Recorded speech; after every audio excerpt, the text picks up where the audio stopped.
Hey there, everybody! Today I want to talk to you about the doctor. As most of you, well, some of you know, I actually have an autoimmune disorder, so this means I wind up going to the doctor a lot. Going to the doctor is hard enough in your native language, but then you add a language and a culture that you don't really know very well, and it gets kind of interesting. At this point, I think I've kind of got it down. I actually go to an international hospital where both of my specialists speak English, so there's that.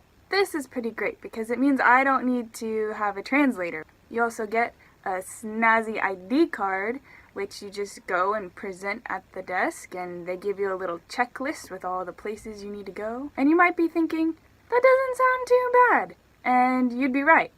I think the hardest thing about all that is that it takes about an hour to get there on the train. But the first time I went to the doctor, that was something else.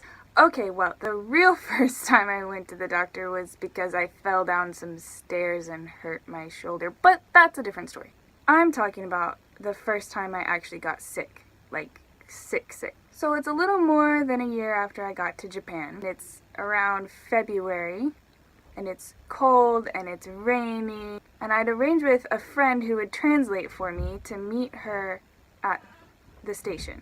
Okay, so the house that I lived in at this point was about a 10-minute bus ride from the station, but I decided that I didn't want to pay the bus fare, and I was still a little bit in denial about being sick at this point, but the rest of the people in my house said I had to go to the doctor. So I walked for 30 minutes in the rain to get to the doctor's office. Good job, Rachel.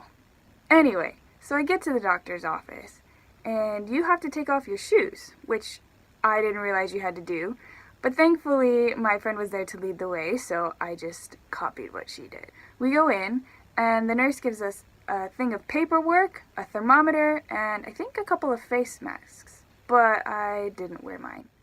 So my friend starts helping me with the paperwork. She's filling that out. And she says, can you go ahead and take your temperature? Because that's one of the questions on the form. Okay, pause. In America, I think about 90% of the time at the doctor's office, they give you an oral thermometer to take your temperature. So you put it in your mouth. As it turns out, in Japan, they use axillary thermometers. That's right, you stick that guy in your armpit. So, being American, and never having been to the doctor in Japan before, what do you think I did? Yup, I did. I put that thermometer in my mouth. Now, my friend isn't looking at me because she's writing and filling out the form, but I start getting all these really concerned looks from everyone else in the lobby, and I'm just sitting here like, why is everybody looking at me? So I'm just sat there, waiting, with something that's been in sick people's armpits in my mouth. Not one of my finer moments. Of course, the thermometer doesn't work. It doesn't read my temperature. So I asked my friend about it. I can still remember the look on her face as she says to me, "You put that in your mouth?" Of course, at this point, I am both disgusted and mortified, and she's just sitting there trying not to laugh at me. I just want to sink into the floor or leave immediately and try another doctor's office somewhere very far, far away from where we are now. Don't stick axillary thermometers in your mouth, folks. Eventually, we got called back to see the doctor, and I could finally get away from the silent judgment of the rest of the waiting room. The actual exam was fairly uneventful, except for one question. Now, if you've ever seen Japanese animation or read any Japanese comics, you may have noticed that the characters are often getting fevers. And before I came here, I thought, there's no way that people get fevers that often. Well, it seems to be true.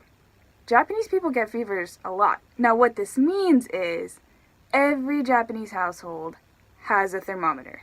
So the doctor asks, "So how long have you had a fever?" "I don't know." "You don't know?" "I don't know." I don't have a thermometer at my house. The look on the doctor's face was incredible. It was like he'd just come across some unknown species of life.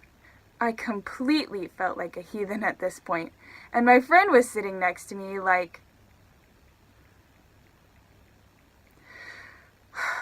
So immediately after, we go to the pharmacy to get my prescriptions filled. As it turned out, I had both a sinus infection and an upper respiratory infection. Woohoo! And I immediately bought a thermometer. No more thermometer shame for me. Oh, and as it was confirmed that I was sick and probably shouldn't be out in the cold and the wet, I took the bus home. And that's the story of my first doctor's visit in Japan. I hope you enjoyed my cautionary tale. Do you have any embarrassing or ridiculous doctor stories? Let me know if you do, and we can commiserate together. Also, you can click subscribe if you want to hear more awkward moment stories in the future. I hope you'll stick around. Jane!